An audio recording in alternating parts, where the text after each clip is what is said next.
Bismillahirrahmanirrahim. Assalamualaikum warahmatullahi wabarakatuh. Kali ini kalian akan mendengarkan salah satu kisah atau biografi wanita solihah di sekitar Nabi Muhammad SAW. Di bagian ini merupakan cerita yang bisa dibilang mencengangkan dikarenakan pengaduannya yang didengar oleh Allah SWT. Bagaimana kisahnya? Oke, simak kisahnya dan ambil pelajarannya. Saya menceritakan kisah ini dikarenakan sangat mendukung tujuan dibuatnya buku yang beberapa isinya saya paparkan, yaitu untuk memperkenalkan kepada kaum muslimin, khususnya kalangan akhwat, agar lebih mengenal para figur atau tokoh wanita Islam, dan selanjutnya bisa dijadikan teladan dalam kehidupan sehari-hari, baik untuk diri sendiri atau untuk diceritakan kembali kepada anak di rumah atau kepada siswa-siswi di sekolah. Penulis Fuad Abdurrahman. Singkat cerita, di siang hari nan terik, Aus bin Samit, saudara dari Ubadah bin Samit, pulang ke rumah.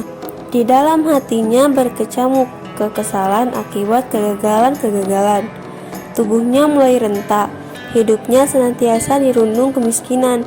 Sesampainya di rumah, istrinya menuntut tentang hasil yang diperolehnya dan tentang urusan rumah tangga lainnya. Nafsu amarah Aus menggelegak. "Kau bagiku adalah seperti ibuku," sergah Aus. Ucapan itu merupakan keputusan cerai bagi wanita di zaman jahiliyah. Betapa tercengang sang istri mendengar kata-kata suaminya itu. Dan setelah mengeluarkan kata-kata itu, sang suami pergi. "Mengapa suamiku telah menghina diriku? Bukankah dulu ketika dipinang aku masih muda dan menarik? Kenapa setelah aku tua dia menghinaku? Bukankah aku senantiasa melayaninya? Bukankah anak kami masih membutuhkan kasih sayang kami?" tanya Khawlah binti Tha'labah dalam hati. Tak lama kemudian, Aus kembali ke rumah. Dia menyesal. Dia meminta maaf kepada istrinya. Bahkan Aus berniat menggaulinya. Akan tetapi, hati dan perasaan Khawlah enggan untuk memenuhi keinginan suaminya itu sebelum ia benar-benar mengetahui hukum Allah yang berkaitan dengan masalah yang baru kali pertama terjadi dalam sejarah Islam.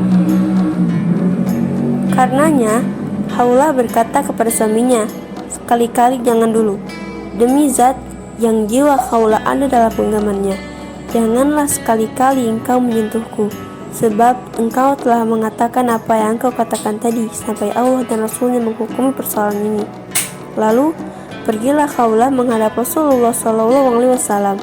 Ia bercerita, "Ya Rasulullah, suamiku Aus telah menikahiku dikala aku masih muda. Dikala itu banyak pemuda mengharapkan diriku.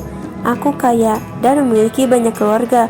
Tapi setelah tua renta begini, ketika keluargaku sudah tiada, dia melakukan zihar, menganggap istri sama dengan ibu terhadap diriku. Rupanya dia menyesal. Ya Rasulullah, adakah harapan bagi kami untuk bisa berkumpul kembali?" Kala itu Rasulullah SAW bersabda, "Aku tidak akan memerintahkan sesuatu dalam persoalanmu. Aku tidak mengetahui persoalanmu, kecuali bahwa engkau telah haram untuknya." Khawlah kembali bicara dan menjelaskan kepada Rasulullah SAW tentang resiko yang bakal menimpa dirinya dan anaknya jika ia harus berpisah dari suaminya. Akan tetapi, setiap kali Khawlah mengadukan hal yang sama, Nabi hanya menjawab, "Aku tidak mengetahui persoalanmu, kecuali bahwa engkau telah haram untuknya." Mendengar jawaban Rasulullah SAW yang demikian, wanita mukminah ini menengadahkan tangannya ke langit dengan perasaan sedih dan berduka.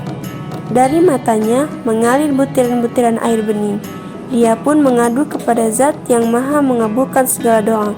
Khawlah berkata, "Ya Allah, sesungguhnya aku mengadu kepadamu, sebab belum ada ayat yang engkau turunkan berkaitan dengan permasalahan ini." Tidak lama setelah Khawlah selesai berdoa, tiba-tiba Rasulullah SAW pingsan, pertanda sedang menerima wahyu.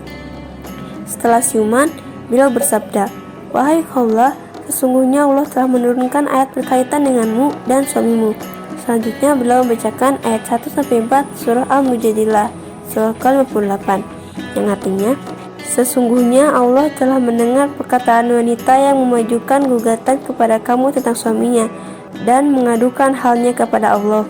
Dan Allah Maha mendengar soal jawab antara kamu berdua. Sesungguhnya Allah Maha mendengar lagi Maha melihat. Orang-orang yang menzihar istrinya di antara kamu menganggap istrinya sebagai ibunya, padahal tiadalah istri mereka itu ibu mereka. Ibu-ibu mereka tidak lain hanyalah wanita yang melahirkan mereka. Dan sesungguhnya mereka sungguh-sungguh mengucapkan suatu perkataan yang mungkar dan dusta. Dan sesungguhnya Allah Maha Pemaaf lagi Maha Pengampun. Orang-orang yang menzihar istri mereka, kemudian mereka hendak menarik kembali apa yang mereka ucapkan, maka wajib atasnya memerdekakan seorang budak sebelum kedua suami istri itu bercampur. Demikianlah yang diajarkan kepada kamu, dan Allah Maha mengetahui apa yang kamu kerjakan. Barang siapa yang tidak mendapatkan budak, maka wajib atasnya berpuasa 2 bulan berturut-turut sebelum keduanya bercampur. Maka siapa yang tidak puasa, wajiblah atasnya memberi makan 60 orang miskin. Demikianlah supaya kamu beriman kepada Allah dan Rasulnya. Dan itulah hukum-hukum Allah, dan bagi orang-orang kafir ada siksaan yang sangat pedih. Pulanglah dan beritahu supaya dia memerdekakan seorang hamba saya. Kata Rasulullah SAW, ya Rasulullah, dia tidak memiliki kemampuan untuk memerdekakan hamba saya karena dia bukan orang berada. Jawab Khawlah, kalau tidak mampu, hendaklah ia berpuasa 2 bulan berturut-turut. Demi Allah, dia sudah tua ya Rasulullah, dia sudah tidak kuat lagi melakukan puasa. Hendaklah dia memberi makan 60 orang miskin. Biar aku bantu separuh dari makanan yang harus diberikannya kepada 60 orang miskin itu. Demi Allah, dia tidak mampu melakukan hal itu. Ya Rasulullah, yang separuh lagi aku membantunya. Susul Khawlah lagi, kau telah berlaku benar dan berbuat baik. Pulanglah segera, beri makanan 60 orang miskin. Setelah itu berbuat baiklah terus kepada suamimu. Maka pulanglah Khawlah dengan gembira. Bagaimana Khawlah? Tanya sang suami di depan pintu menyebut sang istri. Alhamdulillah, Rasulullah menyuruhmu untuk pergi ke rumah Ummi Munzir binti Qais untuk meminta kepadanya kurma sebanyak 1/2 puatan unta. Lalu sedekahkan kepada 60 fakir miskin. Jawab Khawlah gembira. Betapa gembira Aus mendengar jawaban Khawlah. Kalau bukan karena Khawlah, celakalah aku, katanya. Dengan tergopoh-gopoh, pergilah Aus ke rumah Ummi Munzir. Tak lama kemudian, ia kembali dengan memanggul sekarung kurma. Padahal biasanya ia tak mampu membawa sebanyak itu. Lalu disedekahkannya kurma-kurma itu kepada fakir miskin. Semua orang sedemikian kagum kepada Khawlah atas kesetiaan kepada suaminya. Mereka memuji dan menghormatinya. Begitu pula para sahabat. Mereka tahu betapa mulia kedudukan Khawlah. Wanita mukminah yang telah dididik Islam inilah yang pada suatu hari pernah menghentikan Umar bin Khattab di jalan untuk mengingatkan dan menasihatinya. Hai Umar, aku masih ingat bahwa dulu engkau bernama Umair yang sering bermain di pasar Ukas dan mengembalakan kambing. Belum lama rasanya aku menyaksikan itu semua, dan kini tahu-tahu engkau sudah bernama Umar dan menjadi khalifah. Takutlah kepada Allah dalam hal menyangkut rakyat. Ketahuilah, barang siapa takut kepada janji, maka yang jauh akan terasa semakin dekat. Dan barang siapa takut kepada mati, maka ia akan takut berpisah dari dunia, ucap Khawlah. Semua nasihat itu didengarkan oleh Umar sambil berdiri dengan kepala menunduk. Hai perempuan, lancang sekali engkau terhadap khalifah, bentak Al-Jarud yang saat itu menemani Umar. Biarkan dia, tahukah engkau siapa dia? Dia adalah Khawlah yang pengaduannya didengar Allah dari atas langit ke-7. Oleh karena itu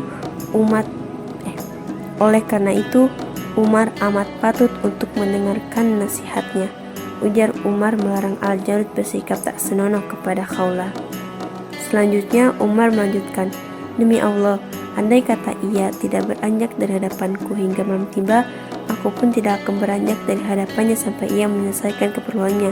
Kecuali jika waktu sholat tiba, maka aku akan sholat terlebih dahulu, dan selanjutnya aku akan kembali menemuinya hingga dia selesai memenuhi keperluannya. Wallahu a'lam bishawab.